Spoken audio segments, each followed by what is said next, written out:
सभी साथियों को नमस्कार। मित्रों, आप सभी जान ही रहे हैं कि आज हम लोग मशहूर रचनाकार जयश्री रॉय जी की नवीनतम कृति पर बात कर रहे हैं। उनके उपन्यास पर थोड़ी सी जमीन थोड़ा आसमान। जिस तरह से जयश्री रॉय लगातार सृजन की दुनिया में समर्पित हैं, सक्रिय हैं, वह बहुत सुखद है।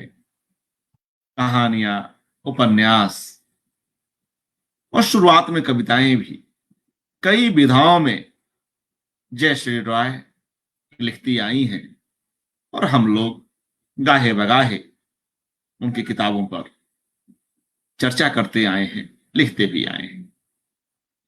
एक पत्रिका साहित्य समर्था का जब विशेषांक आ रहा था उन पर, जयश्री रॉय पर, तो संपादक नीलिमा टिक्कू जी ने मुझसे भी कहा, और उस समय उनके दर्दजा उपन्यास पर तो नहीं, मगर उनकी कई महत्वपूर्ण कहानियों पर केंद्रित अपना आलेख मैंने उन्हें दिया और वो वहां प्रकाशित हुआ।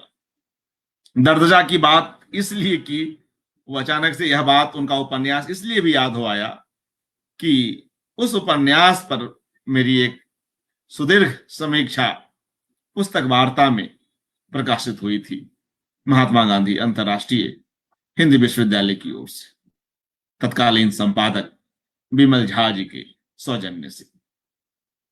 और मित्रों, इस किताब पर जब वाणी प्रकाशन की ओर से विचार विमर्श रखा गया तो वहां भी मुझे इस पुस्तक पर बोलने का अवसर मिला और इस बहाने इस उपन्यास को पढ़ना और इससे गुजरना भी हुआ। बेहद खास उपन्यास और कई तरह के विषयों को समेटता हुआ उपन्यास। और आज की इस कड़ी में हमारे साथ जो लोग जुड़े हुए हैं, आप सभी उनको जान ही रहे हैं, जयश्री रॉय जी और डॉक्टर बृजपाल जी, बृजपाल सिंह गहलोत जी। आप सभी मित्रों का हार्दिक स्वागत, नमस्कार। माइक को ऑन कर लें, कृपया आप दोनों माइक को ऑन कर लें। हाँ, ठीक है सर जी। माइक, जी जी। बहुत बहुत स्वागत जयश्री जी और बृजपाल सिंह गहलोत जी, आप दोनों का इस शो में हार्दिक स्वागत। और मित्रों, आज थोड़ा सा हम इस फॉर्मेट को कुछ बदल रहे हैं, इसलिए कि नई पुस्तक है, नया उपन्यास है, संभवतः कुछ लोग न भी पढ़ पाए हों अब तक। तो क्यों नहीं सबसे पहले स्वयं रचनाकार को ही आमंत्रित करें, उनका लिखिए वक्तव्य सुने इस उपन्यास पर और इसके बाबत उनकी जो रचना प्रक्रिया रही उसके बारे में जाने, उपन्यास अंशों को भी सुने और तदुपरांत बृजपाल जी को सुनेंगे और कुछ एक नई बातें मैं अपनी ओर से भी कहने की कोशिश करूंगा। तो सर्वप्रथम मित्रों, जयश्री रॉय जी के पास चलते हैं और उनसे अनुरोध करते हैं कि वे अपना वक्तव्य दें और इस उपन्यास से कुछ अंशों का पाठ भी करें। जी, स्वागत। जी अर्पण जी, जयश्री जी, स्वागत।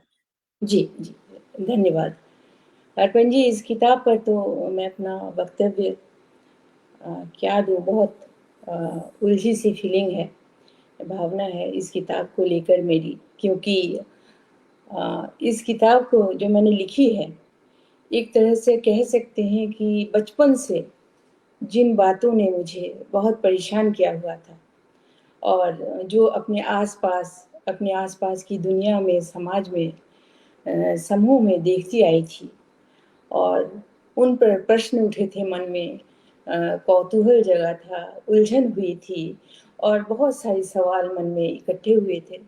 तो उन्हीं बातों को एक बहुत सी बातें थी, कुछ छूट गई हैं, कुछ कहना रह गया है, लेकिन उन्हीं बातों को मैं यहाँ पर ले आई हूँ।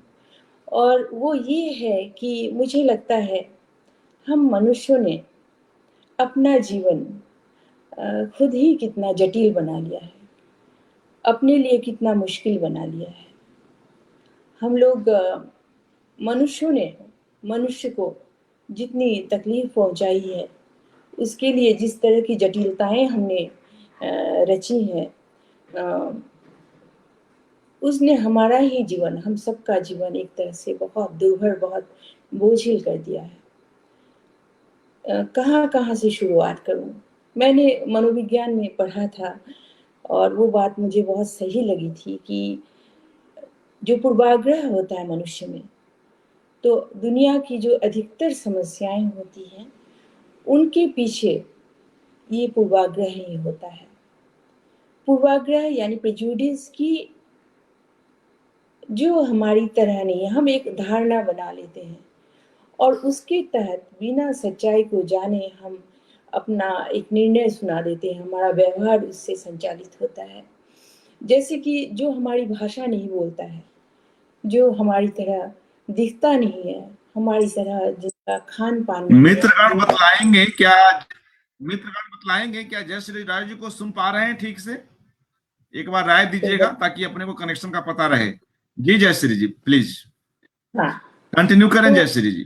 जी जी जी, तो ये बातें कि जो हमारी तरह नहीं है वो गलत है और उसे एक तरह से इस दुनिया में या हमारे बीच रहने का कोई अधिकार नहीं है। इसकी भुक्त भोगी हम जैसे लोग सबसे पहले होते हैं और ये मेरा निजी अनुभव से भी आया है। हम जैसे लोग, जो पहले भी मैं बता चुकी हूँ कि अ, जो अपने समूह में, अपने भाषागत जो समूह है, जो अपना जो जाति में और अपने प्रांत में, अपने क्षेत्र में हम नहीं रहे कभी, हमेशा बाहर रहे, क्योंकि एक बहुत बचपन से एक बहुत कॉस्मोपॉलिटन जो एक ये होता है, चरित्र होता है, वो हमने अपनाया हुआ था। वो हमारे जीवन, जो जिस तरह का जीवन हमने जिया था, उससे उसका प्रभाव ये था कि हमने पूरी दुनिया को, पूरे देश को अपना माना और उस तरह से रहे, कहीं भी बस गए, किसी भी तरह का खान पान, उनकी संस्कृति को अपनाया, देखा, उनको सराहा, उसके साथ ही हम जो थे वो हमेशा रहे, जिसे को एग्जिस्टेंस कहते हैं। लेकिन इन सब चीज़ों ने हमारा जो अनुभव जगत है उसे बहुत समृद्ध तो ज़रूर किया, लेकिन उसके साथ कुछ कटु अनुभव ज़रूर हुए।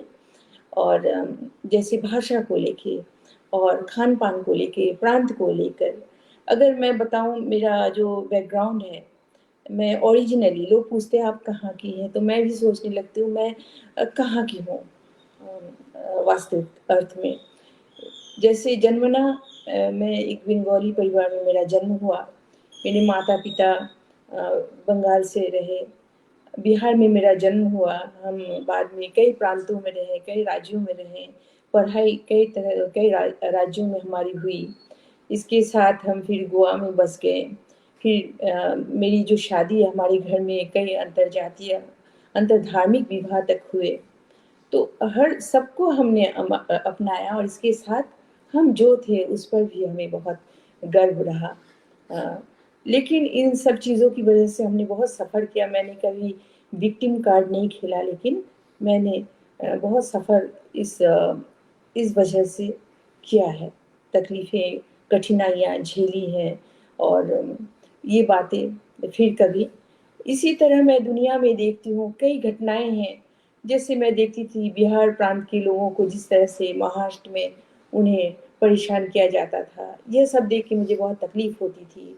या जैसे कश्मीर से जो विस्थापन हुआ, विदेशों में जब गई, तब मैंने वहाँ भी देखा कि लोग एक दूसरे को बहुत अजनबी नज़रों से देखते हैं। वहाँ कानून का एक साम्राज्य है, एक कानून का ये चलता है, लेकिन फिर भी वहाँ के लोग बहुत, कई बार महसूस हुआ कई जगह कि बहुत ठंडे हैं, बहुत कोल्ड हैं। और उससे मन में एक अपराध भावना जागती है कि जैसे हम किसी का अतिक्रमण कर रहे हैं। हर जगह ये एहसास बना रहा किसी ने बहुत स्वागत वेलकम फील नहीं करवाया, महसूस नहीं करवाया। तो इन बातों को, इन दुनिया में ये सब देखते हुए कि भाई धर्म के नाम पर लोग लड़ रहे हैं, भाषा के नाम पर, खान पान के नाम पर, और सभी एक दूसरे से दूर होते जा रहे हैं, बेगाना। और अब तो ये चरम स्थिति पर पहुंच गई है। हमारे देश में देख लीजिए, जो बहुत सालों से था वह जैसे और उग्र रूप धारण करता जा रहा है। दुनिया में देखिए तो कहाँ से कहाँ लोग, मैं जब रोहिंग्यास को देखती हूँ और इन सब चीज़ों के बीच मुझे मनुष्य की जो त्रासदी है वो दिखती है।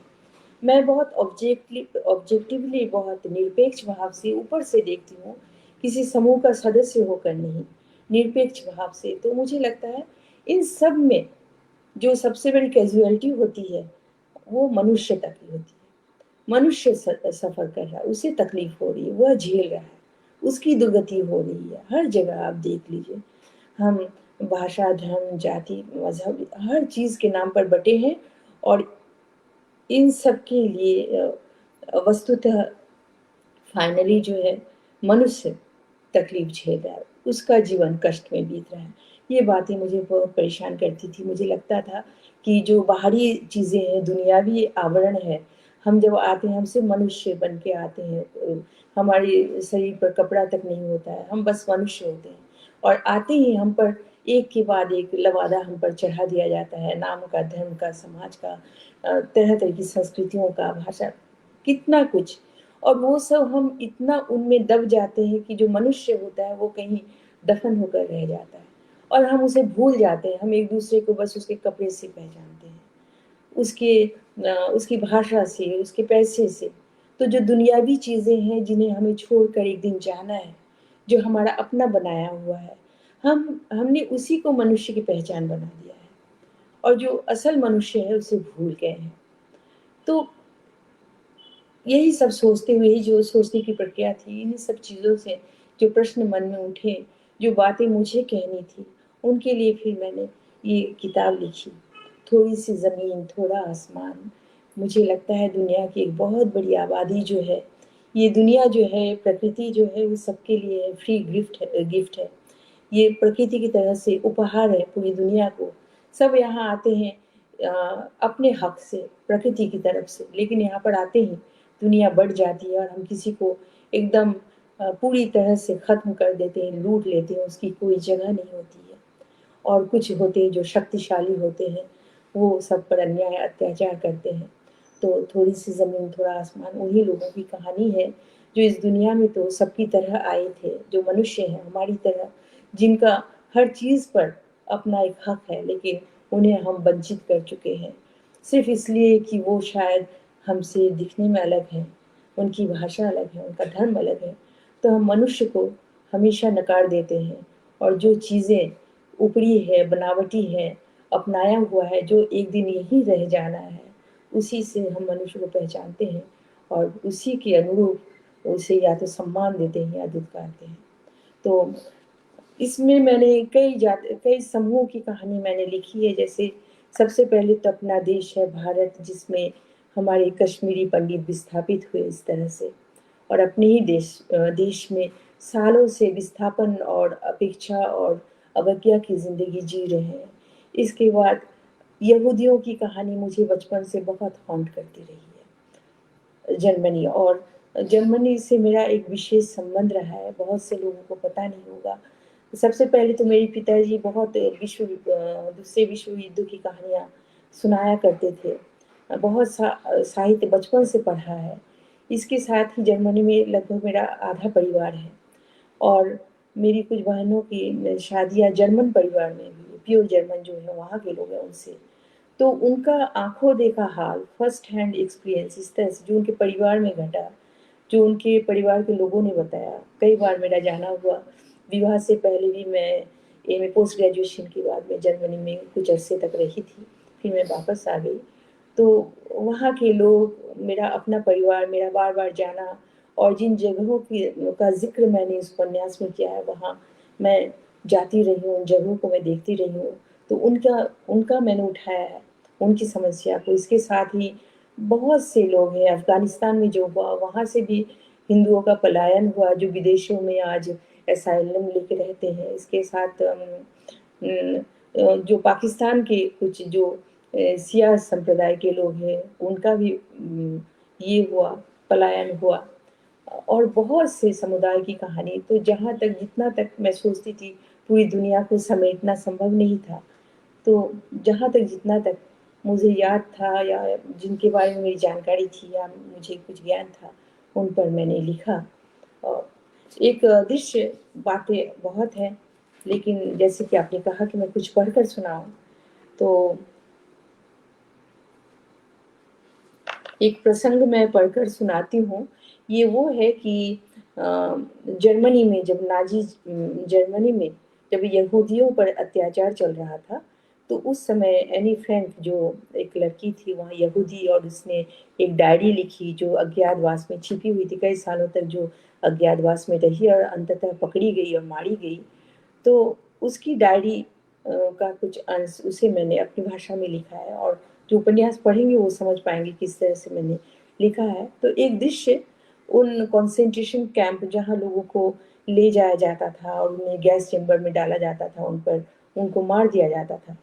तो वो एक दृश्य विशेष मैं लिख रही हूँ कि कथानायिका जो है सुजाना, जो अपने परिवार अपने पूर्वजों से जैसे मिलने के लिए जर्मनी जाती है, वो रशिया में रहती है, एक यहूदी महिला है, और वहाँ एक कैंप जो कंसंट्रेशन कैंप था उसे देखते हुए जो दृश्य वो देखती है और जिस तरह का अनुभव करती है, और साथ में वो एनी फ्रैंक का उसकी डायरी पढ़ती है, तो उन सबको मिलाकर ये दृश्य मैंने बनाया। पर जब पढ़ूंगी आप लोग समझ पाएंगे। तो मैं पढ़ती हूँ एक दृश्य उससे कि एक कंसंट्रेशन कैंप का दृश्य है जहाँ एक भुक्तभोगी अपना निजी अनुभव लिख रहा है। सितंबर का वह एक अवसाद भरा दिन था।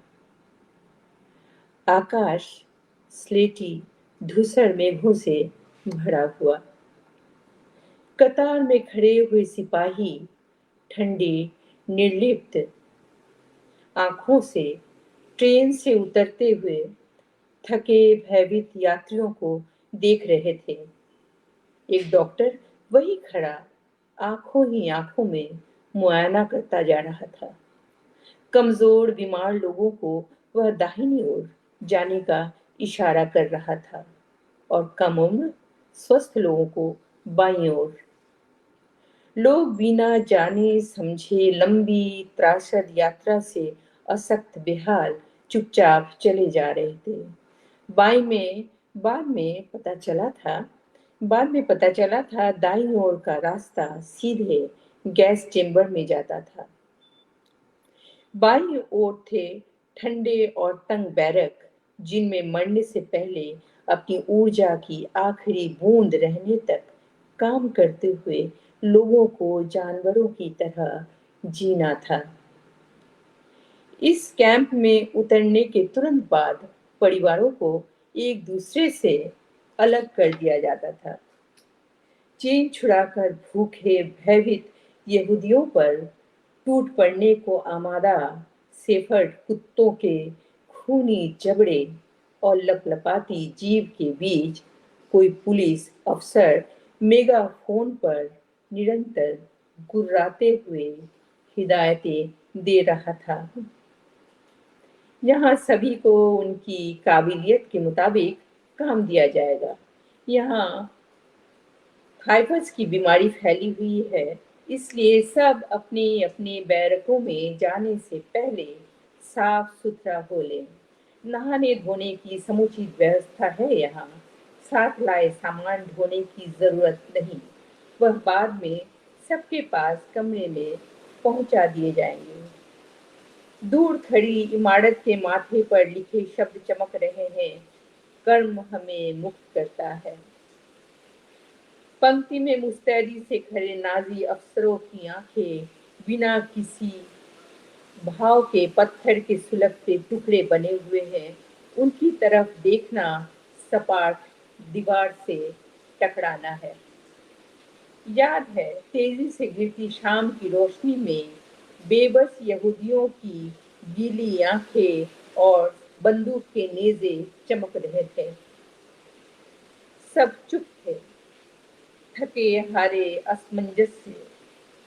छोटे छोटे डिब्बों में जानवर की तरह ठूस कर दिनों की यात्रा ने सभी को बेतरह थका दिया था। ऊपर से अनिश्चितता, अवश होते शरीर अब ढह पड़ना चाहते थे। लग रहा था बस किसी तरह थोड़ी नींद, खाना, आराम मिल जाए। कुत्तों की भौंक से डरे हुए बच्चे निरंतर रोए जा रहे थे। उनकी माएं उन्हें चुप कराने की कोशिश में खुद रुआंसी हो रही थीं। मर्दों की आंखों में गुस्सा और लाचारी के आंसू थे। 3 दिन तक लगातार चलने के बाद जब अंततः ट्रेन रुकी थी, हम यानी यहाँ पर मैं एनी फ्रैंक की तरफ से ये बात कह रही हूँ, हम एक नए डर और आशंका से घिर गए थे। भीतर अंधेरे घुटन भीड़ थी, बाहर जाने क्या था। यात्रा के दौरान बाहर के डिब्बों के दरवाजे बंद रखे गए थे। डिब्बे में बस एक छोटी रोशनदान से रोशनी आती थी।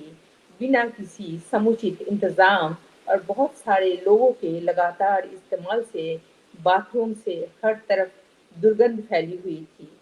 जाने कितनी देर बाद जब बाहर से दरवाजा खोला गया था, अचानक आई रोशनी की बाढ़ से सबकी आंखें चौधिया उठी थी।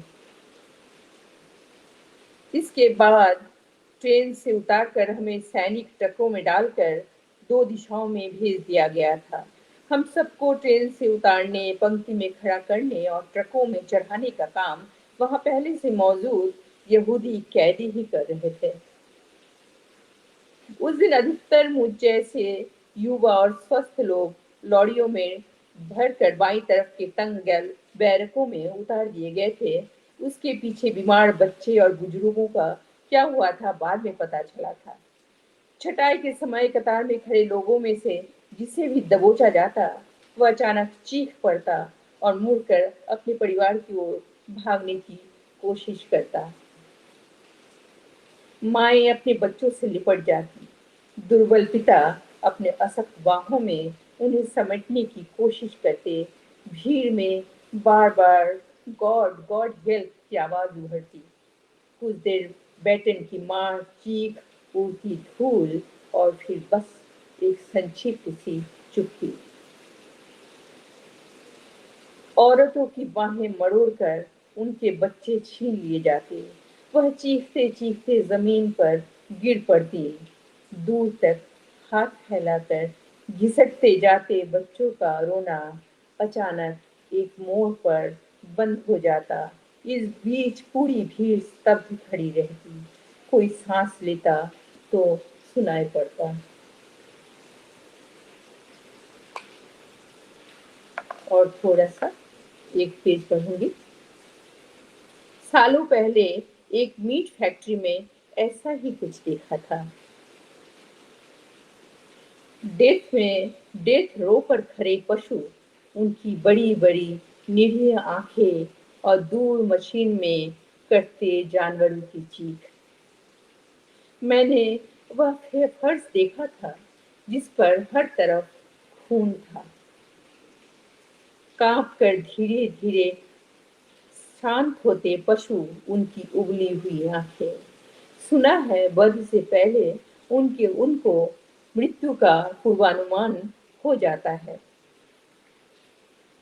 भय की अधिकता में उनकी देह की कोशिकाओं से विष रिसने लगती है। अभी तक सब कुछ स्पष्ट नहीं था, मगर हमें भी कहे अपनी आसन्न मृत्यु की गंध आने लगी थी। स्मृतियों में सब कुछ यकायक जीवित हो उठा था। वही कतारें, वही भय से फैली आंखें और दूर नेपथ्य में रह रहकर गूंज उठता किसी का आर्तनाद। जाने कितनी लंबी प्रतीक्षा के बाद, जाने कितनी बार मरी थी इस बीच में मैं, और अंततः मेरी बारी आई थी और मुड़कर मैं भी अनायास माँ की ओर भागी थी। बिना कुछ सोचे समझे, मगर मुझसे पहले माँ मुझ तक पहुंची थी। ऐसे चीखते हुए जैसे उनके कलेजे में चाकू धंसा हो। एक पल मेरे इर्द गिर्द उनकी बाहों का घेरा, कबूतर से गर्म सीने का स्पर्श, और मैं एकदम निश्चिंत, सुरक्षित हो गई थी। शायद मुझे गस आ गया था। कानों में अपनी ही पुकार, माँ माँ, जैसे किसी और दुनिया से आ रही थी। कुछ कुछ पंक्तियां छोड़कर उसके आगे का दृश्य। मेरे पीछे छूट गई भीड़ का हश्र बाद में पता चला था। वो जो लोगों को लाया गया था उनका बाद में क्या हुआ। उसके बाद अक्सर कल्पना करने से खुद को रोक नहीं पाती थी जो उन पर बीती होगी उस दिन। नहाकर एक दूसरे के पीछे छिपने की कोशिश करते हुए निकलती हुई पूरी तरह विवस्त्र औरतें। मरने मारने से पहले, गैस चैम्बर में डालने से पहले उन्हें नहलाया जाता है, तो वही दृश्य है। पूरी तरह विवस्त्र औरतें, उनके सीने से चिपके बच्चे, उन्हें गैस चेम्बर्स की ओर धकेलते खदेड़ते सिपाही। दूसरी तरफ असक्त बीमार बूढ़े पुरुषों की टोली नग्न, अपमान, भय से भरे हुए, निगरानी में खड़े नाजी अफसरों के होंठ भिजे हुए हैं। आंखें चमक रही हैं। चेन से बंधे खूंखार कुत्ते आक्रोश से फटे पड़ रहे हैं। सामने भागते हुए स्त्री, पुरुष, बच्चे एक बड़े हॉल में घुसते हैं। बाहर से दरवाजा बंद कर दिए जाते हैं। उसके बाद बाहर एक जीप आकर रुकती है और उससे कुछ सिपाही तेजी से उतरकर इमारत के भीतर आते हैं। उनके हाथ में डिब्बे हैं जैक्लोन बी का। ये वो जहर है जिसका गैस निकलता था और यहूदियों को उस गैस से मारा जाता था। जैक्लोन बी का इन्हीं से विषाक्त गैस बनता है। इन डिब्बों को वह दीवार पर बने भीतर की ओर खुलने वाले छेदों में उड़ेलकर फिर उसी तेजी से बाहर निकल जाते हैं। इसके बाद भीतर से आने वाली चीखें तेज और तेज होती जाती हैं। ऐंठते हुए लोग दीवारें खुरच रहे हैं, एक दूसरे को खींच रौंद रहे हैं, जमीन पर गिरकर पैरों के नीचे कुचले जा रहे हैं। साथ एक ही पुकार, मैं सांस नहीं ले पा रहा। भगवान भगवान सब बुला रहे हैं, ईश्वर को याद कर रहे हैं। बाहर कंसंट्रेशन कैंप के बगीचे में माली मौसमी फूलों को पानी दे रहा है। उनमें धूप के छोटे छोटे अनगिनत इंद्रधनुष खिले हैं। सफेद राजहंस के कुछ जोड़े पास के तालाब में निश्चिंत तैरते फिर रहे हैं। आज का दिन बहुत खूबसूरत है। उधर जमीन से बहुत ऊपर दूर आसमान में भगवान स्तब्ध असहाय बैठा है। उसकी दुनिया पर अब शैतान का कब्जा है। तो अर्पण जी, इतना ही मैं पाठ कर लूं, बहुत कुछ है, उम्मीद है ये जी बिल्कुल। और मित्रों, जिस तरह के उपन्यास में मार्मिक दृश्य हम लोगों ने देखा और उससे गुजरे, वह लेखिका, रचनाकार जयश्री रॉय जी की कलम की ताकत तो है ही, और कहीं न कहीं वे काले अध्याय हैं जिनकी ओर हमारा ध्यान जाना ही चाहिए। क्योंकि जब हम इन अंधेरे कोनों, इन इन जो बुरे समय पर बात नहीं करेंगे या उसे इस तरह के किस्सों में ढालेंगे नहीं, तो चीजें ठीक जो होने का जो एक स्वप्न है वह भी कैसे देखा जा सकता है। क्योंकि इन स्याह घटनाओं को याद रखते हुए हमें कोशिश करनी है कि इसकी पुनरावृत्ति न हो, मगर ऐसा होता दिखता नहीं है। कई बार एक के बाद एक ऐसी घटनाएं अपने देश में और दूसरे देशों में भी घट जाती हैं जो हमें निराश करती हैं, किसी संवेदनशील मन को व्यथित करती हैं, और शायद उस दर्द से ही यह उपन्यास निकल कर आता है। थोड़ी सी जमीन, थोड़ा आसमान। मित्रों, इस उपन्यास में जयश्री राय भाषा और भूगोल की सीमा को लांघ जाती हैं। कथा परिवेश बहुत बड़ा है, कई देश हैं, और हर देश की जो समस्याएं रही हैं, खास तौर से इस तरह की क्रूरताओं की समस्या, विस्थापित लोगों की समस्या, जिसकी चर्चा अभी जयश्री जी ने की, जर्मनी में यहूदियों की या भारत में कश्मीरी पंडितों की, तो ऐसी इन परिवारों से, इन समुदायों से निकले हुए लोगों के बहाने पूरी कथा चलती है। एक तरफ हमारी यह दुनिया छोटी होती जा रही है, ग्लोबल इस समय में हम कहीं किसी से कनेक्ट हो सकते हैं बड़ी आसानी से, और अगर सब कुछ ठीक रहे तो यह दुनिया कितनी खूबसूरत, कितनी अच्छी हो सकती है।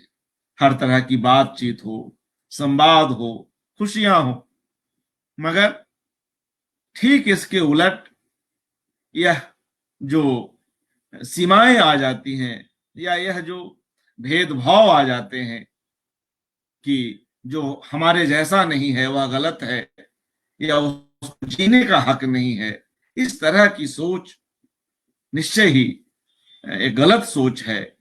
और ऐसी घटनाओं की जो यहां वानगी अभी आपने सुनी स्वयं रचनाकार की ओर से, थोड़ी सी जमीन, थोड़ा आसमान, इन सब मुद्दों पर चर्चा करता है, क्योंकि यहां कहीं ना कहीं लेखक दुनिया को कुछ और बेहतर रूप में देखने का स्वप्न भी पालता है।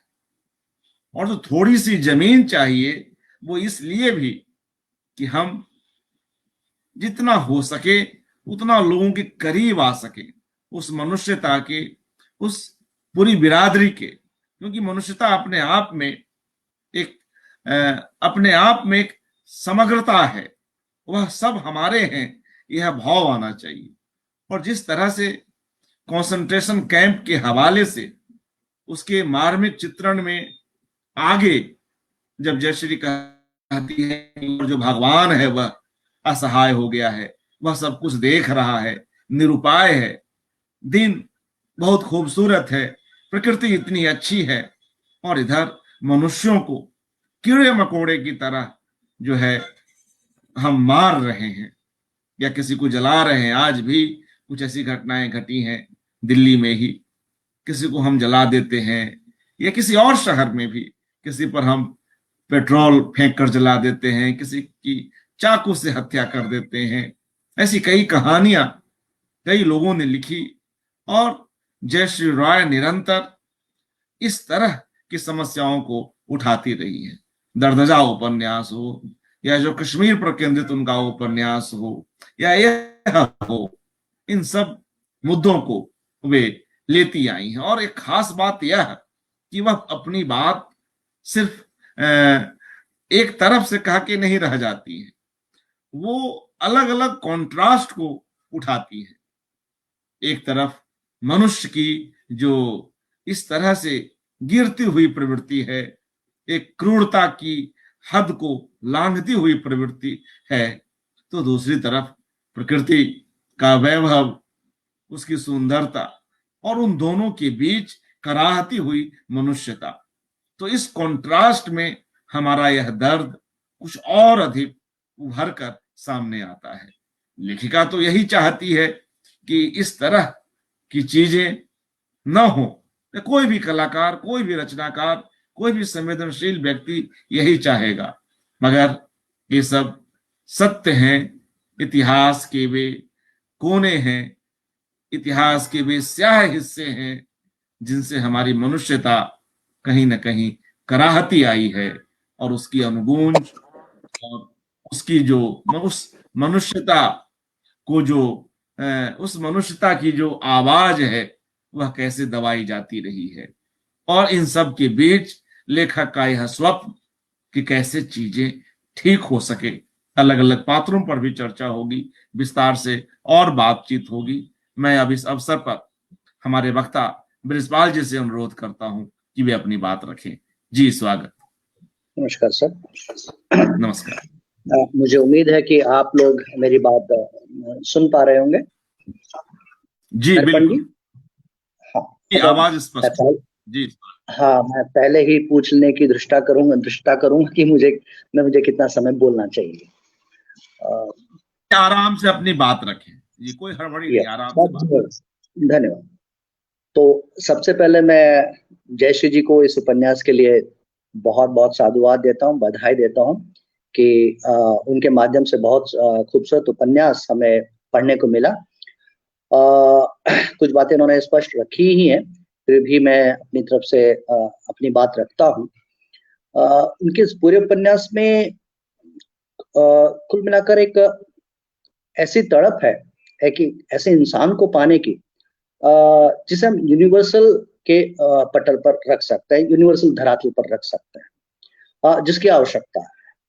और ऐसा ही मनुष्य जो है इन सारी समस्याओं को दरकिनार कर सकता है, और जो है इस धरती पर रहने वाले मनुष्य का जो एक वैचारिक स्तर है, जीने का स्तर है, उसे ऊपर उठा सकता है।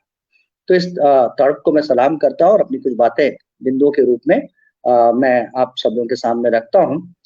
तो जो पहली बात है वो ये है कि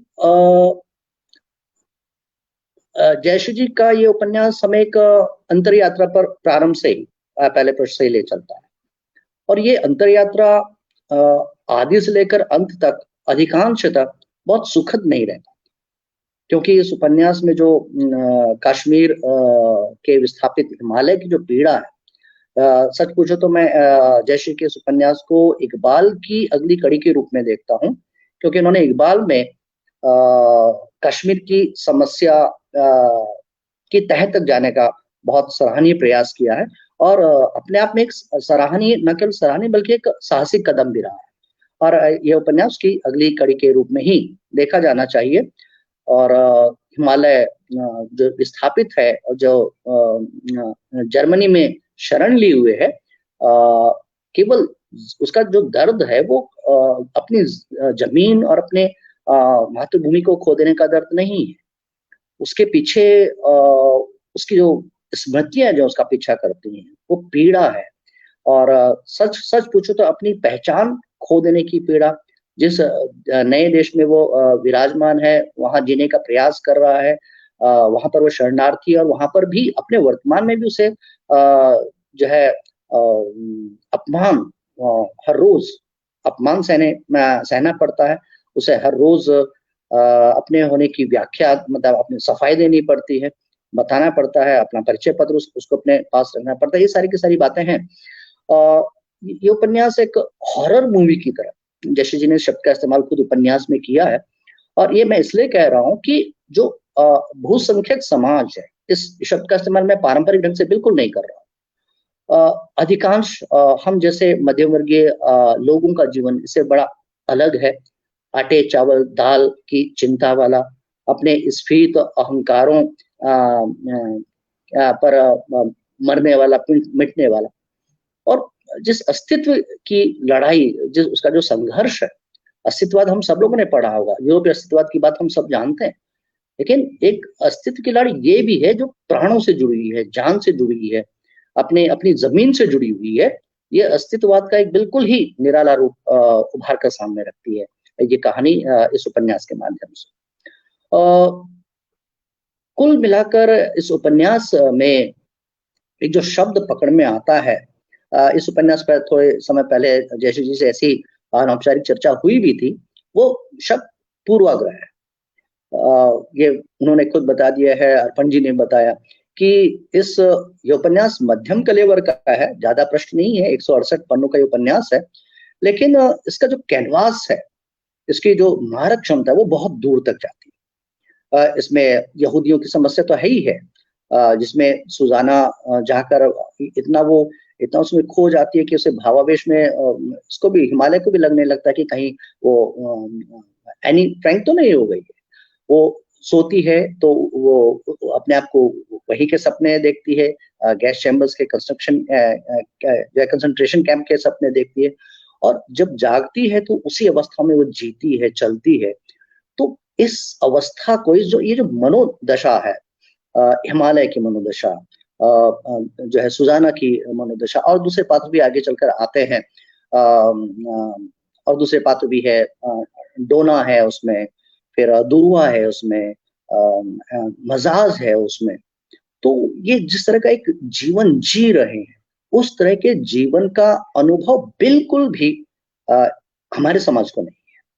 और जब हम इससे गुजरते हैं तो ऐसा लगता है कि हम जब तक गुजरते हैं, जब तक पढ़ नहीं लेते, तो लगता है कि हम एक जो है एक भयानक फिल्म देख रहे हैं और उससे गुजर रहे हैं। और कहीं ना कहीं फिर ये एहसास हमें होता है कि ये ऐसी भी एक समानांतर दुनिया है, जिसको लोग जीने के लिए अभिशप्त है।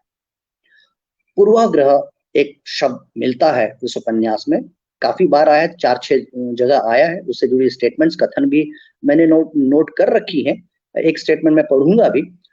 ये जयश्री जी ने स्पष्ट तौर पर राजनीतिक, सामाजिक, धार्मिक मुद्दों को उठाया, लेकिन इन सारे के सारे मुद्दों को ट्रीट करने का जो उनका तरीका है वो बिल्कुल गैर राजनीतिक है।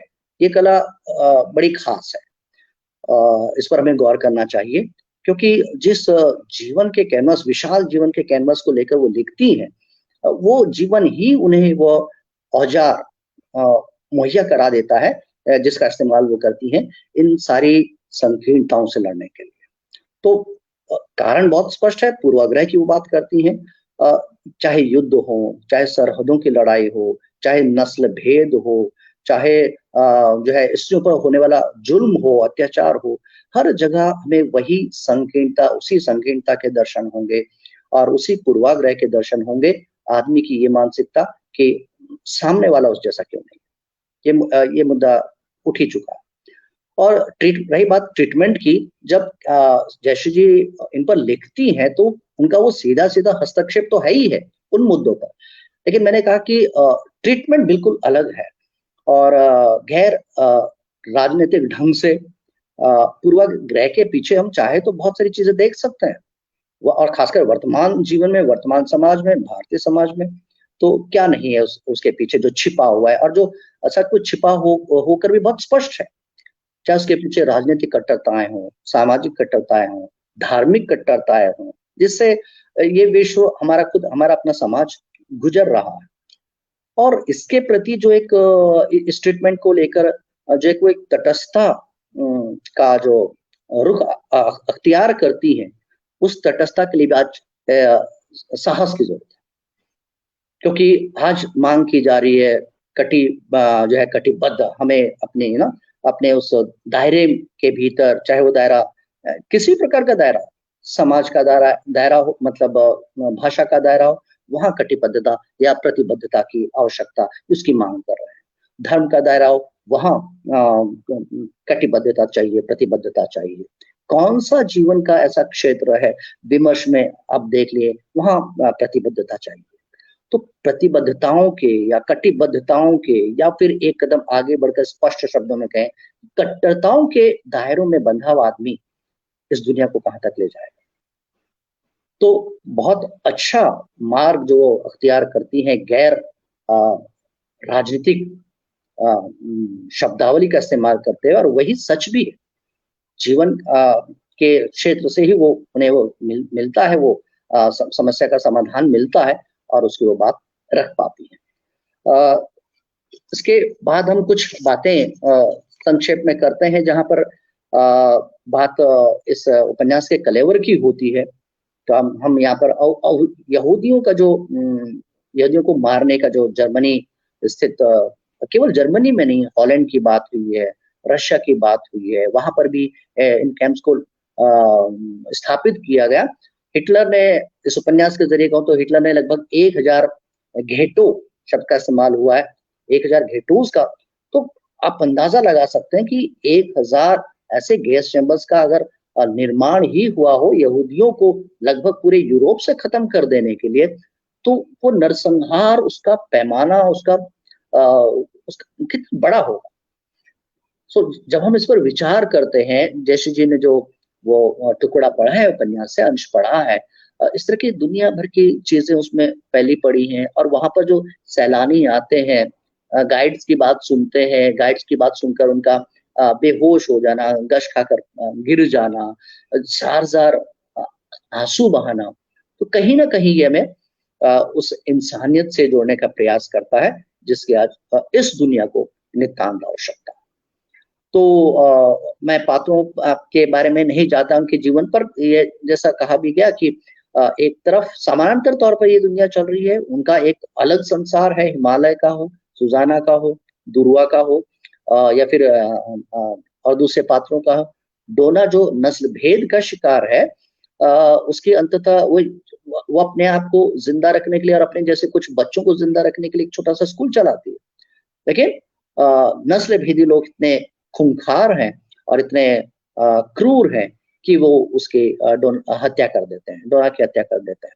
और अंततः इस उपन्यास का जो अंत है वो बहुत सकारात्मक रूप में हुआ है। जिस जमीन को पाने की वजह से ये दर दर की ठोकरें खा रहे थे, देश विदेशों में भटक रहे थे, उन्हें लगता है कि ये लड़ाई हमारी अपनी और इसे लड़े बगैर या इससे किनारा करके नहीं होगा। तो वापस वो सब ये सब जो जोड़े हैं डोना को छोड़कर, वो लिव इन रिलेशन में है। और इनको जो जोड़ने का जो सूत्र है वो कोई शारीरिक आकर्षण नहीं है। जयश्री जी ने बहुत सुंदर शब्दों में सुजाना का चित्रण किया है, और उस चित्रण में कहीं पर भी शारीरिक सौंदर्य की बात नहीं है। स्पष्ट तौर पर उसे हड़ियल कहा गया है। लेकिन ये जुड़ते हैं तो एक जो मानवीय गरिमा है, एक जो इनका एक साझा दुख है, साझा पीड़ा है, विस्थापित होने की पीड़ा, अपमानित होने की पीड़ा, उन स्मृतियों को एक जो झेलते जाने की, इस ढंग से झेलने की पीड़ा की अपने वर्तमान में ये जी ही नहीं पाते। कभी कभार ऐसे मौके आते हैं जब एक दूसरे का साहचर्य पाकर ये लोग सुख के या आनंद के कुछ क्षण बचा ले जाते हैं, कुछ क्षणों में जीते हैं। और उपन्यास का जो अंत है वह काफी सकारात्मक है। अंत में मैं कुछ और बातें, इसकी जो रचना धर्मिता है उपन्यास की, ये कहना नहीं होगा कि आवश्यकता नहीं इस बात को कहने की, बहुत कम समय में जयश्री जी ने जो एक मुकाम हासिल किया है हिंदी साहित्य जगत में, वो किसी सामूहिक षड्यंत्र का परिणाम तो बिल्कुल नहीं था, मित्रों की कृपा और भी नहीं। तो उनकी जो लेखन शैली है काफी आकर्षक है। स्पष्ट शब्दों में कहूं कि इस उपन्यास पर भी रोमांटिकता या रोमानियत हावी है। और ये हुआ इस वजह से कि वे यथार्थ का चित्रण करते हुए, इतने आंसू हैं, इतनी पीड़ा है, इतनी करुणा है, इसके बावजूद वे उस यथार्थ का शिकार नहीं, यथार्थ की वो पिछलग्गू नहीं है। कहीं ना कहीं जीवन में जो यथार्थ है और रचना का जो यथार्थ है उसमें एक स्पष्ट विभाजक रेखा होती है। वो कहीं ना कहीं अपनी रचना धर्मिता को इस मुद्दे पर बचा ले जाती हैं और निश्चित तौर पर उस यथार्थ का चित्रण करते हुए भी अपनी जो उनकी एक आकर्षक शैली है वो उसके बहुत सारे पहलू हैं। यहाँ पर उन सब पर चर्चा करने का समय नहीं है, लेकिन कुछ अगर मैं इशारा करूं कि हिंदी के इतने सारे शब्द जो अब लुप्त प्राय, जिसे इस उपन्यास के फ्लैप पर खांटी शब्द का इस्तेमाल जो किया गया, ऐसे बड़े लुप्त प्राय खांटी हिंदी शब्द जो लगभग आज की शब्दावली से बाहर है, उनका बड़े बहुत खूबसूरत सटीक इस्तेमाल वो करती हैं। अंग्रेजी के जो शब्द अपीलिंग है उनका वो इस्तेमाल करती है, तद्भव शब्द है, तत्सम शब्द है, और इस सब के ऊपर कहीं पर भी बड़ी कठोर यथार्थ का चित्रण करते हुए भी वो अपने रचना धर्मिता के साथ कहीं समझौता नहीं करती, अपनी भाषा गरिमा के साथ कहीं समझौता नहीं करती। ये काबिले तारीफ बात है। किसी भी नाम पर वो ऐसा करने के लिए तैयार नहीं। स्थितियों का, जीवन का, मूल्यों का चाहे कितना भी अवमूल्यन क्यों ना हो गया, उनकी रचना का यथार्थ बिल्कुल अलग नजर आता है और पाठक का मन उसमें रमता है, वो उसमें खो जाता है। तो रचना धर्मिता का आकर्षण बनाए रखते हुए भी वो अपने मन की बात कह पाती हैं, उस कठोर क्रूर यथार्थ को रेखांकित कर पाती हैं। तो ये अपने आप में, और जबकि वर्तमान हिंदी कथा साहित्य का प्रवाह ऐसा नहीं है, ये बहुत खुली हुई बात है। और अन्य रचनाकारों को देख, कुछ कतिपय रचनाकारों को यदि हम छोड़ दें, लेकिन बाकी जो सामान्य प्रवाह है वो बिल्कुल अलग सा है। जैसे कि जो कथन शैली है, कथन भंगिमा है, वो बिल्कुल न्यारी है, अलग है। और उनकी बुनावट जैसी एक साथ वो दोहरे धरातल पर बुनती है चीजों को। एक आंतरिक धरातल रहता है और एक बाहरी धरातल रहता है, और दोनों के बीच ऐसा सामंजस्य रहता है कि एक पूरी तस्वीर यथार्थ की, चरित्र की, मनोदशा की साकार हो पाती है। तो मैं इतनी ही बात कहूंगा, क्योंकि बाकी और लोग, श्रोता लोग हैं जो अपनी बात रखना चाहेंगे। आप खुद, अर्पण जी, आपको खुद अपनी बात रखनी है, तो मैं अपनी बात को यहाँ पर विराम देता हूँ। एक बार फिर से जयश्री जी को और सभी श्रोताओं से जो जुड़े हैं हमसे, उनसे निश्चित तौर पर आग्रह करूंगा कि इस उपन्यास को अवश्य पढ़िए, और क्योंकि इस उपन्यास में एक नए मानव की तलाश करने का प्रयास है, कड़क है। धन्यवाद अर्पण जी। अर्पण जी। जी शुक्रिया, शुक्रिया हाँ। बृजपाल सिंह गहलोत जी, आपके इस वक्तव्य के लिए।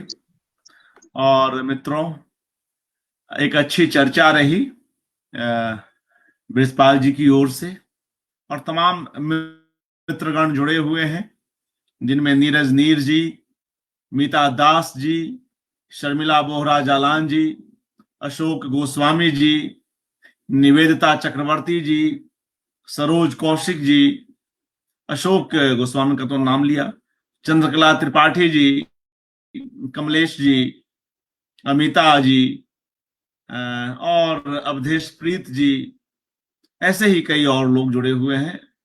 सिनीवाली शर्मा जी, चंद्रकला जी जो पहले भी वाणी प्रकाशन वाले कार्यक्रम में बोल चुकी हैं, सलीम जी, और कुछ मित्रों के नाम ले लें, बंकिम जी, विजया सती जी, नीलू पाटिल जी, विवेक प्रदीप तिवारी जी, जगन्नाथ दुबे जी, और सभी लोग।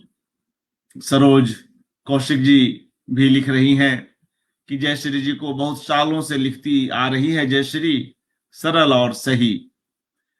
और इस तरह से कुछ और प्रतिक्रियाएं यहां हम पढ़ लें। नीरज नीर लिख रहे हैं, श्रेष्ठता का भाव जब इस भाव से जुड़ जाता है कि सारी दुनिया को उन्हीं के जैसा हो जाना चाहिए, तो यह मानवता के लिए सबसे खतरनाक स्थिति हो जाती है। इस ओर इस उपन्यास में बहुत तरह से बात की गई है, विभिन्न पात्रों की कथाओं से, उनकी स्मृतियों से, और उनके बीच अलग अलग विषयों पर जो डायलॉग होते हैं वे भी बड़े महत्वपूर्ण हैं। प्रकृति का वैभव तो यहाँ है ही, उसके विभिन्न देशों में जो प्रकृति है, जो नदियां हैं, उसकी बात की गई है। और उसके बरक्स जीवन जो इतना सुंदर हो सकता था, जीवन जो प्रकृति ने, ईश्वर ने हमें इतना सुंदर, इतना बेहतरीन दिया, वह हमारे ही हाथों किस तरह से विरूपित होता गया। और खास तौर से तब जब हम स्वयं किसी को मौत की घाट उतार देते हैं। मनुष्यता अमरता नहीं है। मनुष्य में कोई आया है, कोई जीव है तो उसे मरना ही है, मगर असमय इस तरह के पूर्वाग्रहों के बीच, इस तरह की दुर्भिसंधियों के बीच ऐसी हरकतें करना कितनी गलत है, कितने गलत है। यह उपन्यास बार बार इस ओर हमारा ध्यान आकर्षित कराता है। और जब मित्रों बृजपाल सिंह जी बोल रहे थे, एक बात मुझे बहुत अच्छी लगी कि निरंतर जयश्री राय कैसे अपने लिए, अपने रचनाकार के लिए विषयों का चयन करती रही है। एक तरफ नदी पर केंद्रित उनका बेहद प्यारा उपन्यास है, बेहद शानदार उपन्यास औरत जो नदी है, उसमें बिल्कुल एक अलग भावभूमि है, प्रेम को लेकर, सघनता को लेकर, स्त्री पुरुष रिश्ते को लेकर। दूसरी तरफ कश्मीर पर केंद्रित उपन्यास जिसकी चर्चा अभी बृजपाल जी ने भी की, उसकी बात करें, इकबाल की या दरदजा की या इस उपन्यास की, तो बिल्कुल अलग तरह के सामाजिक, राजनीतिक और धार्मिक पूर्वाग्रहों को चित्रित करते हुए उपन्यास है। मगर मित्रों, अगर देखिए तो मूल में तो प्रेम ही है, इंसानियत ही है, मानवता ही है कि कैसे हम उसे अपने भीतर संजो सके, उसे हम बृहत्तर आयाम दे सके उसको लेकर। तो यह जो एक बड़ा जो कैनवास कम शब्दों में, कम पृष्ठों में उपन्यासकार रच पाता है, वह बड़ा महत्वपूर्ण है।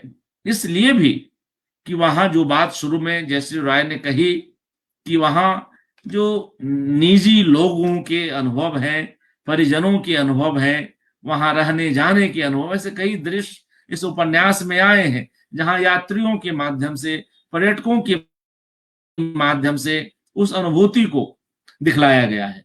पर्यटन अपने आप में एक बड़ा विषय है, मगर उस पर्यटन से, इतिहास की उन घटनाओं से, चाहे हमारे यहाँ जालियांवाला बाग हो या कंसंट्रेशन कैंप के हिस्से हो या अलग अलग जगहों पे जो इस तरह की घटनाएं घटी हैं, तो पर्यटन के माध्यम से कैसे उन स्मृतियों में एक खास तरह से बल दे करके पूरी बात कही गई है।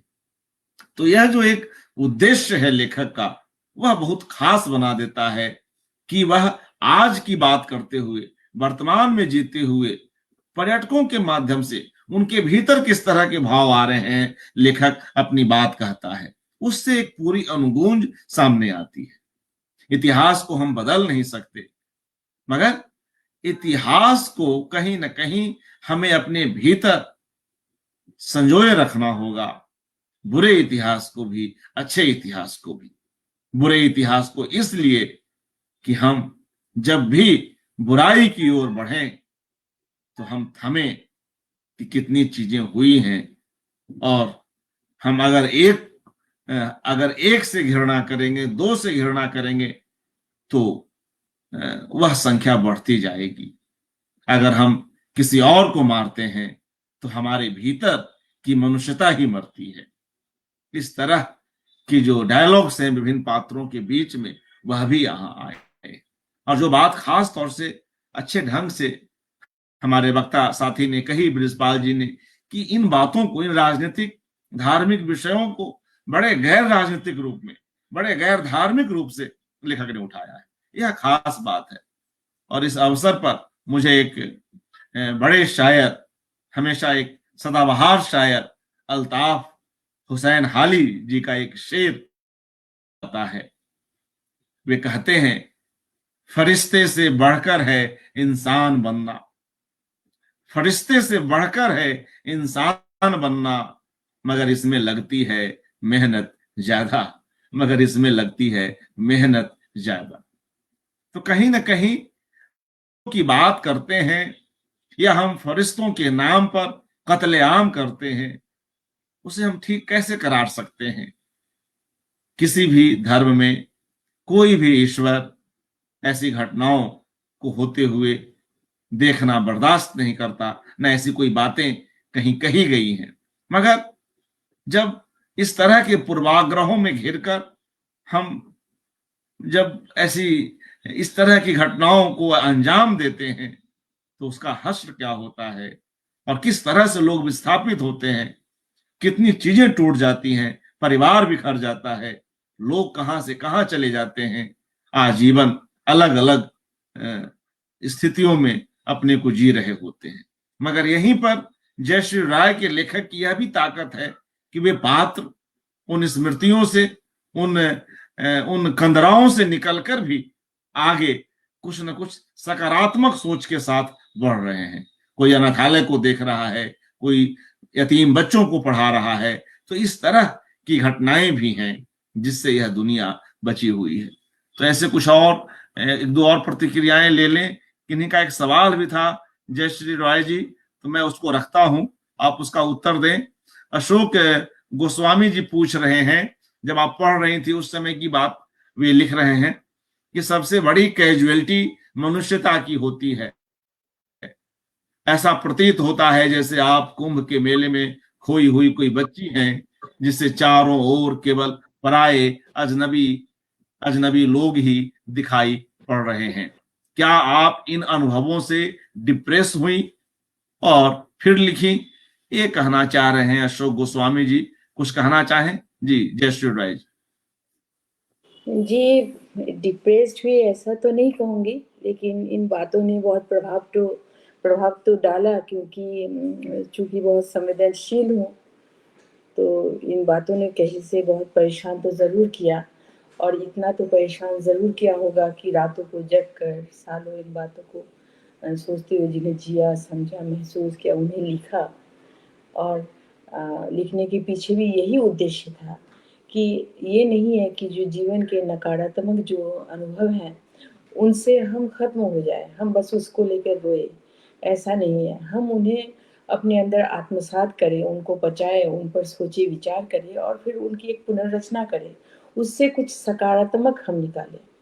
तो जब हम उपन्यास में तकलीफ़ों का वर्णन करते हैं, उन दुखों को जो हमने महसूस किया, अनुभव किया, पूरी दुनिया कर रही है, लेकिन फिर उन अनुभवों से हमें उन्हें मर खप नहीं जाना है। हमें उनसे, जैसे बोलते हैं ना कि हे मन के दीप, तुम अगर मन के अंगार, अगर तुम दीप न बनोगे तो छाड़ बनोगे। तो जो आग है हमारे भीतर, उससे हम अगर दीप ना जलाए, रोशनी ना करें, तो फिर उससे राख होना होगा। तो ये दुनिया राख ना हो जाए। हम इन चीज़ों से अपनी गलतियों को समझें, दूसरों के दुखों को समझें। हम कहाँ गलत जा रहे हैं, किस बात से इंसानियत की मने दुर्दशा हो रही है, इन बातों को समझें और इन बातों से सबक लें और फिर एक ऐसी दुनिया बनाने की तरफ बढ़े, अग्रसर हो जिसमें ये बातें ना हो। ये जो नकारात्मक बातें हैं, जो मनुष्य को मनुष्य से दूर करती हैं, इन बातों से हम परहेज़ करना सीखें और एक बेहतर दुनिया का निर्माण करें। ऐसी दुनिया जो है नहीं, जो हम देखना चाहते हैं। इनकी त्रुटियों को हम ख़ारिज करें, इनको बीन कर अलग कर दें और झाड़-बुहार कर एक ऐसी दुनिया बनाएँ, जिसमें मनुष्य के लिए जगह हो, इन तमाम नकारात्मक बातों के बजाय। तो बिल्कुल दुःख होता है, तकलीफ़ होती है, लेकिन इन तकलीफ़ों से मैं चाहती हूँ कि कुछ अच्छा बने, हमें आगे की रोशनी मिले कि हम आगे अब किस तरह बढ़ें। जो पास्ट है, जो प्रेज़ेंट है, उसमें जो हो चुका, जो घट रहा है, इनसे तो हम जूझ रहे हैं, लेकिन आगे ये ना हो और हमारे बच्चों को उनको एक बेहतर दुनिया हम दे सकें, उनके लिए हम एक बेहतर दुनिया का निर्माण कर सकें। जी। अर्पण जी। बहुत बहुत शुक्रिया जयश्री राय जी। और काफी बातचीत हो गई है और अच्छी बातचीत रही। चलते चलते एक आध अंश और पढ़ ले, कोई एक अच्छा अंश, कोई प्यारा अंश। क्योंकि मित्रों मैं यह भी बतला दूं कि जिन पूर्वाग्रहों को लेकर यह दुनिया लड़ती है, मरती है, मारती है, क्या हमारे समाज में, क्या आज भी या उस समय भी अंतरजातीय विवाह, अंतरधार्मिक विवाह, अंतरजातीय अंतरधार्मिक रिश्ते नहीं हो रहे थे या नहीं हो रहे हैं? यह भी, यहां भी, इस उपन्यास में भी जिन जोड़ियों को बनाया गया है, उसमें भी आप पाएंगे कि वे कैसे परस्पर मिले हुए हैं। तो यह जो पूर्वाग्रह एक तरफ है कि हमारे जैसे ही लोग चाहिए, दूसरी तरफ हमारे ही जानने वाले लोग, हमारे ही परिवेश के लोग आपस में भी जुड़ रहे हैं, मैत्री और प्रेम के संबंध विकसित हो रहे हैं। कहीं न कहीं रचनाकार उस ओर भी हमारा ध्यान आकृष्ट कराता है कि ये पूर्वाग्रह किस काम के हैं, क्योंकि ये संबंध बनते रहे हैं, बनते रहेंगे, और यही सच है, यही असली मनुष्यता है। क्योंकि अंततः हम एक प्रजाति हैं। अगर हम धर्मों और अपने मूल, अपने गोत्र, अपनी जो भी हमारी जाति है उनको छोड़ दें, जो भी हमारे नस्ल है उनको छोड़ दें, अंततः हम एक मनुष्य हैं। और इस रूप में अगर चीजों को देखा जाए तो यह दुनिया कितनी खूबसूरत हो सकती है। तब शायद यह जो नाम मात्र के जो हमारे ये जो बाउंड्रीज हैं वे रहेंगे। और तब संभवतः ऐसा भी हो कि कहीं जाने में, अभी किन्हीं की नासरा शर्मा जी ही का ही यही इसी जनसुलभ पर ही प्रोग्राम हो रहा था, उसमें एक ख्वाब देखती हैं, एक ऐसा ख्वाब जहां आसानी से हम आ जा रहे हैं, जहां दुनिया इतनी खूबसूरत है। तो इतनी जो पेचीदगियां बढ़ गई हैं, आतंकवाद की इतनी घटनाएं, और एक दूसरे देशों में जाने के लिए इतने तरह की औपचारिकताएं, इन सब की क्या जरूरत है। लेखक एक निर्दोष भाव के साथ इन सभी बातों को उभारता है, कविताओं में भी, कहानियों में भी, उपन्यासों में भी। जी जयश्री जी। जी, बहुत खूबसूरत बात आपने कही। और मैं ये कहना चाहूँगी, अधिकतर लोग मुझे व्यक्तिगत रूप से नहीं जानते हैं, हमारे हिंदी समाज की, साहित्य की दुनिया के लोग, क्योंकि मैं बहुत सुदूर गोवा में रहती हूँ। और लेकिन जो व्यक्तिगत रूप से मेरा जीवन जानते हैं, तो उन्हें पता होगा कि जो चीज़ें हमारे समाज को बहुत बहुत बीमार करती हैं, जो बातें, जिस तरह की प्रथाएं, जो कुप्रथाएं हैं, रिवाज हैं, जिस तरह के अंधविश्वास है, इन चीज़ों से बहुत बहुत पहले हम लोग छूट चुके हैं। और इसके लिए मैं अपने परिवार को, जो मेरे पिताजी थे बहुत ही प्रगतिशील विचारों के थे, तो हमारा जो जीवन है, पारिवारिक जीवन, जिसमें बहुत तरह के अंतर जातीय विवाह है, जात पात कभी वो कोई मसला कभी नहीं रहा, मजहब जो मजहबी एक संकीर्णता होती वो कभी नहीं रहा। तो अ, हमारे आसपास के लोग जानते हैं कि हम किस तरह का जीवन जीते हैं। और एक बात बहुत स्पष्ट बता दूं कि अगर ये छोटा मुंह बड़ी बात ना लगे कि मैं ऐसी कोई बात कभी नहीं लिखती जिस पर मैं खुद यकीन नहीं करती, या जिन्हें मैं अपने जीवन में नहीं जीती हूँ। पहले मैं उन्हें अपनाती हूँ, उन्हें जीती हूँ, तब मैं उन पर बात करती हूँ। तो उपन्यास, मेरी कहानियों में जो मूल विचार होते हैं, जो स्टैंड होता है, वो एक लेखक का होता है, चाहे किसी पात्र के माध्यम से व्यक्त हुआ हो। तो इसमें भी मैंने इन उपन्यासों में जो अलग-अलग तरह के लोग हैं, अलग धर्म के हैं, समाज के हैं, प्रांत के हैं, नस्ल के हैं, लेकिन आप देखेंगे, आप लोग पाएँगे कि इन सब में जो अंतर्निहित एक सलीला की तरह जो एक नदी बह रही है, वो मनुष्यता की है। और इनमें आपस में बहुत साहचर्य है, प्रेम है, स्नेह है, बंधुत्व है। और ये खूबसूरत बातें, इन्हीं छोटी-छोटी बातें जो जुगनुओं की तरह अँधेरे में चमकती है, इन्हें हमें पकड़ना है। अंधेरी रात है, बहुत अंधेरा है, लेकिन इसमें जो ये जुगनू की तरह छोटी-छोटी खूबसूरत, प्यारी, पॉज़िटिव बातें हैं, इनमें हमें आस्था रखनी है। तो इस किताब में भी जो बहुत अंधकार है, जो दुनिया की फैलाई हुई फैलाया हुआ अंधकार है, उन सब के बीच आप पाएँगे कि प्रेम अंतसलीला नदी की तरह बहता है। एक अपनापन है, दूर-दूर से लोग आते हैं और एक दूसरे से जुड़ते जाते हैं, एक-दूसरे का साथ देते हैं। और यही वो चीज़ें हैं जो हमें मनुष्य बनाए रखती है, हमें जीवन में कुछ सकारात्मक देता है। तो इसकी जो कथानायिका है ध्रुवा, आप देखते हो वो भारत से आई है, एक बहुत संकीर्ण परिवार से है, और सारे बंधनों को तोड़कर आखिरकार निकलती हैं, लेकिन उसकी भेंट मजाज से होती है, जो किसी और देश का है। वो अ, उसका धर्म अलग है, उसका समाज अलग है, लेकिन दोनों में जो जो करीब आते हैं, क्योंकि उनका दुःख उन्हें जोड़ता है। उनका विस्थापन और मनुष्यता की एक तलाश, ये उनमें जो कॉमन फैक्टर है वो करीब आते हैं, तो उनमें प्रेम का दृश्य है।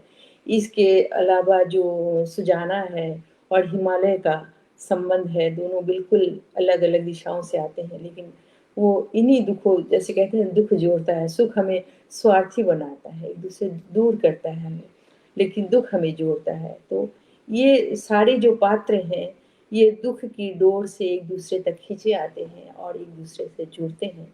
एक छोटा सा, ये ना समझिए इसमें प्रेम के दृश्य है इस उपन्यास में कुछ जो काफी इंटेंस है, और एक छोटा सा दृश्य मैं पढ़कर सुनाती हूँ जिसमें जो कथानायिका है दुर्वा मजाज के साथ ऑस्ट्रिया में घूमने गई है, वहाँ उनके बीच जो बातें होती हैं नदी के किनारे। दोनों पानी के करीब आए थे। काठ के प्लेटफॉर्म के नीचे सीमेंट के नमक खाए खंबे से निरंतर टकराते पानी की नमकीन गंध रात की हवा में तेज थी। साथ लंगर डाले जहाजों के आसपास पंछियों का उदास शोर। दुर्वा रेलिंग से लगकर नीचे की ओर झुकी थी और इसके साथ ही उसकी कलाई पर मजाज की पकड़ अनायास सख्त हो गई थी। इस साधारण सी क्रिया में जाने क्या बात थी। दुर्वा की आंखें अनायास वाष्पित हो उठी थी। उसका होना भी जरूरी है किसी के लिए। अब तक वो अकेली थी, भटक रही थी, तो एक छोटा सा जो एक स्नेह का संकेत है वो उसे विगलित कर देता है। उसका होना भी जरूरी है किसी के लिए। जाने कब से ऐसा नहीं लगा था।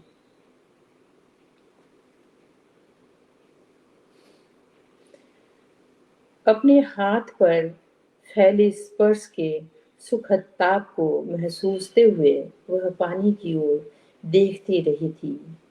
यूं दो होकर दुनिया को देखना, यूं दो होकर दुनिया को देखना, कुछ पलों को काश हमेशा के लिए फ्रीज किया जा सकता। काले चमकदार पानी की सतह पर पूरा किनारा अपनी रोशनी और रंगीन छवियों के साथ उतरा हुआ है। दिसंबर की आखिरी तारीख में खुले आकाश से ठंड बर्फ के नरम गालों की तरह उतर रही है। थोड़ी ही देर में उनके बाल नम हो आए थे। मजाज और अपने इस साथ को दुर्वा हर सवाल जवाब से परे रखना चाहती है। कोई उम्मीद भी नहीं है। यही एक दिन हर रिश्ते के लिए दीमक बन जाती है। ये उम्मीद जो होते हैं वो रिश्तों को दीमक की तरह खा जाती है। कितना तो पीछा किया, पकड़ा, बांधा, मगर किसे अपना बना सकी। किस जाल में यह पंछी आता है। यह पंछी यानी प्रेम, अपनापन नहीं। रिश्तों का छाया युद्ध अब नहीं। मगर जाने इस पल क्या घटा था। उसके भीतर मुड़कर अचानक पूछ बैठी थी, कुछ कहोगे नहीं। सुनकर मजाज देर तक कुछ नहीं बोला था, बस उसके थोड़ा और करीब हो आया था। अब उसकी भाव बनती सांसें दुर्वा के चेहरे पर थीं। जुड़ी भौहों के नीचे आंखों की जगह अंधेरे में दो सुलगती तिलियां। नहीं, ऐसा कुछ नहीं कहना चाहता जो तुम पहले से नहीं जानती हो। कब तक रुकोगे। रुकना यानी उसके जीवन में रुकने की बात वो पूछ रही है। कब तक रुकोगे। न चाहते हुए भी वह दूसरा सवाल भी कर बैठी थी। जब तक जाने का विकल्प बचा रहेगा रुका रहूंगा। सुनो, रिश्ते में दीवार नहीं, दरवाजा बनना मेरे लिए। प्रेम, उसने पूछा था। प्रेम, इस प्रश्न पर आते आते उसकी आवाज रुंध गई थी। नहीं जानता। जवाब में मजाज की आवाज सपाट थी। बस इतना जानता हूं, 100 साल और तुम्हारे साथ रहना चाहता हूं, जीना चाहता हूं पहली बार। मर गया तो तुम्हारे लिए लौट आना चाहता हूं इस नर्क में एक बार फिर। उसकी बात पूरी होने से पहले ही दुर्गा मजाज के सीने में धंस गई थी।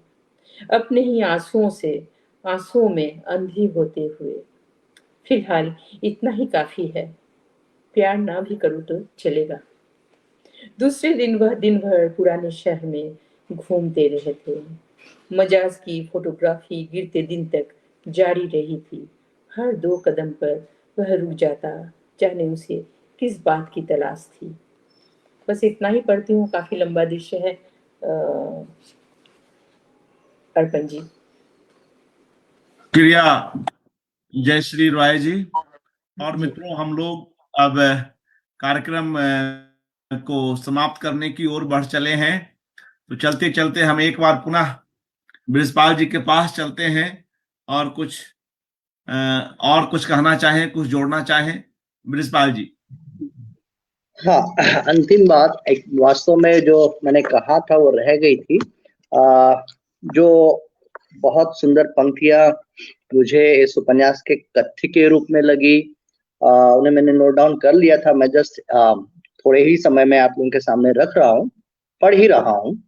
पेज 78 पर है, जो जिसे मैं इस पूरे उपन्यास का एक प्रकार से केंद्रीय तत्व, केंद्रीय कथ्य मानता हूँ। हिमालय को अपने प्रोफेसर श्री राम कार्य की बात अक्सर याद आती है। इन दिनों तो कुछ अधिक ही। पूर्वाग्रह इस दुनिया की लगभग हर समस्या की जड़ है। जो हमसे अलग है वह गलत है, उन पर यकीन नहीं किया जा सकता। तो एक बात और यहाँ पर भी है, पर ठीक है, उसका भी अर्थ यही है। तो एक बार फिर से मैं जयश्री जी को बहुत बहुत बधाई देता हूँ कि बहुत साहस के साथ उन्होंने दुनिया भर में पसरे हुए इन संकीर्णताओं पर आधारित राजनीतिक मुद्दों को, युद्धों को, संघर्ष को उभार कर सामने रखा है। और बहुत बेबाकी से उनकी गहराई में गई है, किंतु बहुत सुंदर ढंग से उन्हें ट्रीट किया है, बिना किसी राजनीतिक इन्वॉल्वमेंट के, ताकि हर धर्म का व्यक्ति, हर समुदाय का व्यक्ति, हर देश का व्यक्ति इसे उसकी पूरी संपूर्णता में ग्रहण कर सके। धन्यवाद अर्पण जी, एक बार फिर से मुझे मौका देने के लिए। जी जी, शुक्रिया मित्रों। और अब हम लोग इस कार्यक्रम को यहीं पर विराम देते हैं और चलते चलते एक टिप्पणी सरोज कौशिक जी की ले रहे हैं। वे लिख रही हैं, रिश्ते में दीवार नहीं दरवाजा होना चाहिए। जीवन में एक दरवाजे का होना जरूरी है। और हमारे साथ निवेदिता चक्रवर्ती जी लगातार जुड़ी हुई है, स्वागत। स्मृति शुक्ला जी जुड़ी हुई हैं और मंजुला चतुर्वेदी जी भी लगातार जुड़ी रही हमारे साथ। और कुछ एक मित्रों के नाम, प्रत्यक्षा जी हमारे साथ बनी रही, कल्पना नारायण जी, शीजा एमपी जी, विवेक मिश्र जी, निशा देवी जी और तमाम लोग। और एक बात मित्रों यह कह दूं कि जिस तरह की काव्यात्मक भाषा हम इस उपन्यास में पाते हैं वह भी अपने आप में बड़ा महत्वपूर्ण है। उससे भी, उसके आकर्षण से भी हम बनते चलते हैं, क्योंकि हम देखते हैं कि जयश्री राय की कहानियां हो या उनके पूर्ववर्ती उपन्यास हो, किस तरह उनके गल्पकार के पास यह एक बेहद सधी हुई काव्यात्मक भाषा है। यह भी महत्वपूर्ण है। और जो बात अभी कुछ देर पहले जयश्री जी कह रही थी कि कैसे उपन्यास की जो जोड़ियां हैं वे दर्द से जमा हुई जोड़ियां हैं। और वह दर्द क्या है? वह दर्द वही पूर्वाग्रह का और हम ही श्रेष्ठ हैं इस भाव से जो हिंसा हुई, जो कत्लेआम हुए, उससे बना हुआ दर्द है। और बाद में ये लोग, ये जो अलग अलग प्रेमी जोड़ियां हैं या मित्र हैं, वे कहीं ना कहीं उस दर्द के ही कारण एक दूसरे के पास आते हैं।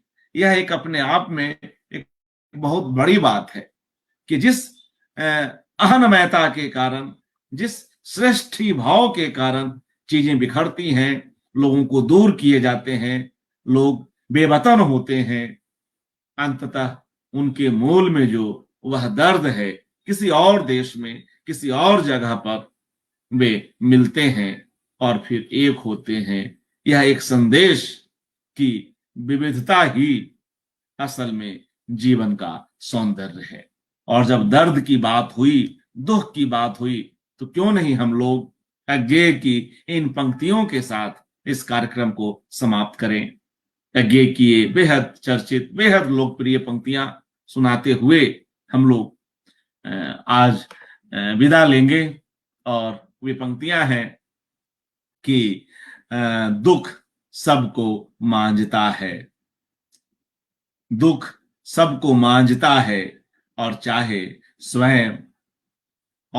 स्वयं सबको मुक्ति देना वह न जाने। दुख सबको मांझता है और चाहे स्वयं सबको मुक्ति देना वह न जाने, किंतु जिनको मांझता है उन्हें यह सीख देता है कि सबको मुक्त रखें। यही भाव इस उपन्यास में भी उपन्यासकार की ओर से है, यही संदेश तंत्र में भी हमें दिखाई पड़ता है। आप सभी लोग जुड़े, आप सभी लोगों का हार्दिक आभार। जय श्री राय जी, बृजपाल जी और तमाम मित्रों का जो इस कार्यक्रम के साथ इतनी देर तक बने रहे। शुक्रिया, शुभ रात्रि। धन्यवाद अर्पण जी। धन्यवाद। जैसे ही आपको धन्यवाद। नमस्कार।